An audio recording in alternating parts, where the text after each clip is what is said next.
विद्यार्थी मित्रांनो, आज आपण कथा परिचय यांची स्वाध्याय व कृती पाहणार आहोत. कृती क्रमांक 1 कृती करा, त्यातला अ आकडा कथेचे घटक. त्याचं उत्तर आहे कथेचे घटक कोणकोणते आहेत आपल्याला सांगायचे. 1 कथाबीज, दुसरा कथानक, तिसरा पात्रचित्रण, चौथा वातावरण निर्मिती आणि पाचवा नाट्यमयता संघर्ष. हा झाला आपला कृती क्रमांक 1. त्यानंतर कृती क्रमांक 2 कथेची वैशिष्ट्ये. आता कृती क्रमांक 1 मधला आ आकडा कथेची वैशिष्ट्ये आपल्याला सांगायचे आहेत. कथेचे कोणकोणते वैशिष्ट्य आहेत आपल्याला सांगायचं आहे. 1 कथा मनोरंजन करते. दुसरं वैशिष्ट्य आहे कथेमुळे सुसंस्कार होतात. तिसरं वैशिष्ट्य आहे कथा एक केंद्रीय असते. आणि चौथं वैशिष्ट्य आहे कथा वाचकांची उत्कंठा वाढवते. पाचवा कथेच्या माध्यमातून जीवनाचा वेध घेतला जातो. म्हणजे आपले हे 5 कथेची वैशिष्ट्ये आहेत. कृती क्रमांक 2 उत्तरे लिहा. त्यातला अ आकडा कथा म्हणजे काय ते थोडक्यात स्पष्ट करायचं आपल्याला.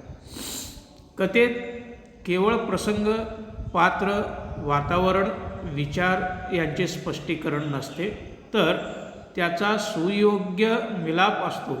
पूर्वी एखादी शिकवण देण्यासाठी कथालेखन केले गेले, त्यानंतर मनोरंजनपर कथा लिहिली गेली. एखादा विचार, भावना, चित्त आकर्षक घटना, आत्ममग्नावस्था अशा विविध स्वरूपांच्या विषयांना स्पर्श करणाऱ्या कथा काळांप्रमाणे लिहिल्या गेल्या. त्यातला आकडा कथेचे कोणतेही 2 घटक सोदाहरण स्पष्ट करा. कथा ही पात्रे, प्रसंग, संघर्ष, गुंतागुंत, वातावरण, विचार, भावना, निवेदनशैली अशा सर्वांचे एक प्रगटीकरण असते. यातील सर्वच घटक महत्त्वाचे असतात, पण सर्वात महत्त्वाचे म्हणजे कथानक. कथानकाच्या विस्तारातून कथाबीज मिळते. कथानकात घटना, प्रसंग, पात्रांच्या कृती, स्वभाव वैशिष्ट्ये, वातावरण इत्यादींचे तपशील हळूवारपणे उलगडले जातात. कथेत कथानकातील घटकांचे एकत्रीकरण केले जाते. या एकत्रीकरणातून कथेची मांडणी आकाराला येते.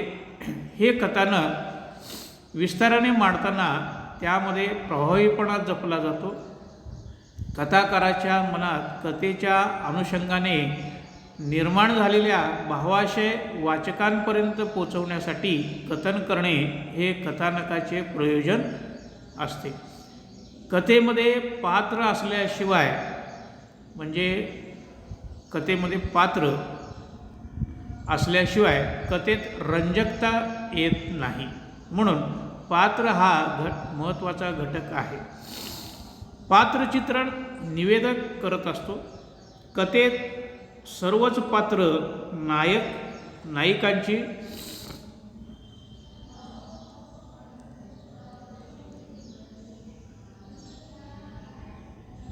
भूमिका पार पाडत नाहीत. पात्रांच्या संवादाद्वारे, प्रसंगाद्वारे कथानक पुढे पुढे सरकत असतो.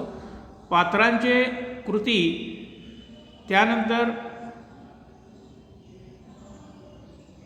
वृत्ती, उक्ती, भावना, विचार, कल्पना, संवेदना, जीवनदृष्टी, जीवनपद्धती यांच्या चित्रणातून कथालेखक त्या व्यक्तीची शब्दरूप प्रतिमा तयार करत असतो. ही शब्दरूप प्रतिमा पात्र म्हणून कथेत शब्दरूपाने वावरते. वास्तवातील ती पात्रे वाटावीत इतकं त्यांना शब्दरूपाने जिवंत केले जाते. ती वाचकांना खरीखुरी वाटतात. उदाहरणार्थ घ्यायचे झाले तर 11वीच्या पाठ्यपुस्तकामधील वहिनींचा सल्ला ही कथा आपण लक्षात घेऊ. सख्या बहिणी असलेल्या या कथेतील 2 स्त्रिया म्हणजे 2 विचारांचे स्वतंत्र प्रवाह.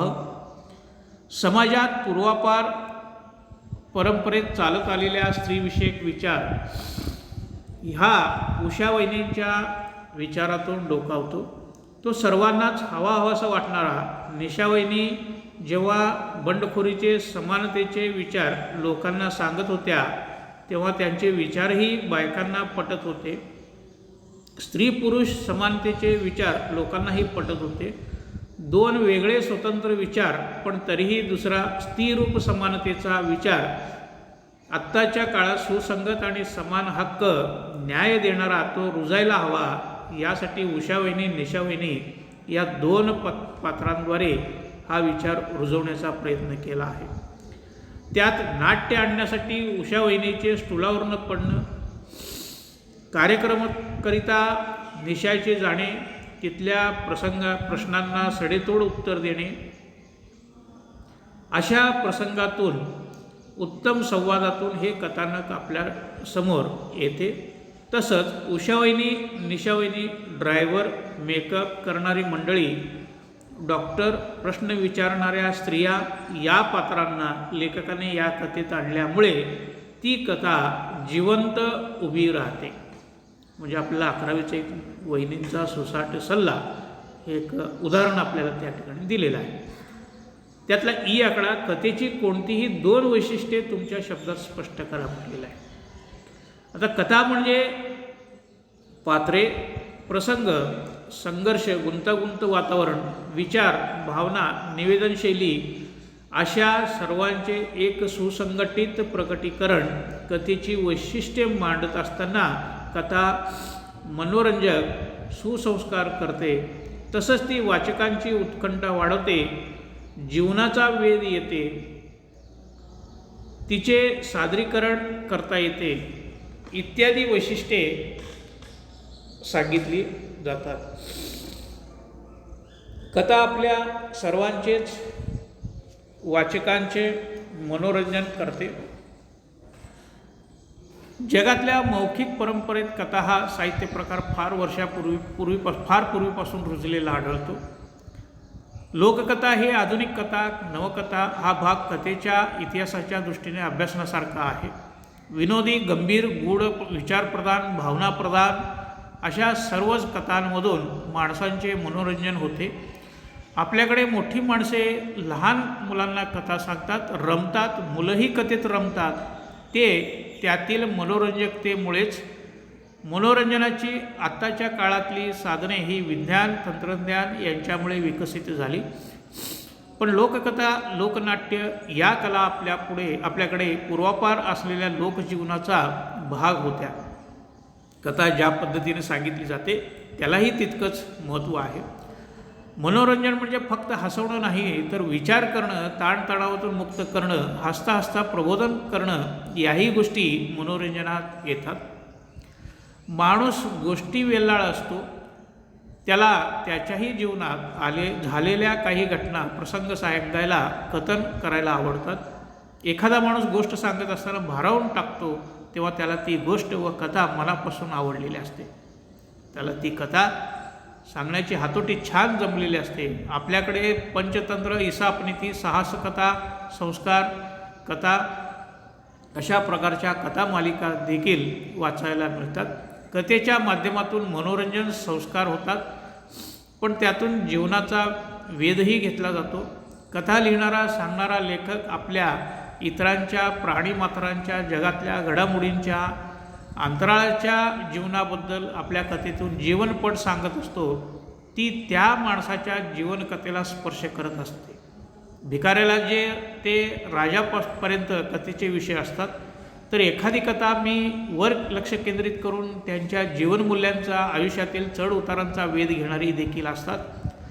माणसाच्या आयुष्यातील घटनांचा, भावभावनांचा, वैचारिक उलथापालथीचा धांडोळा घेण्याची ताकद कथेमध्ये असते. कथेमध्ये कोणताही विषय त्याज्य नसतो. तानुल्याला घास भरवताना आईने चिव काऊच्या गोष्टीतून मुलांच्या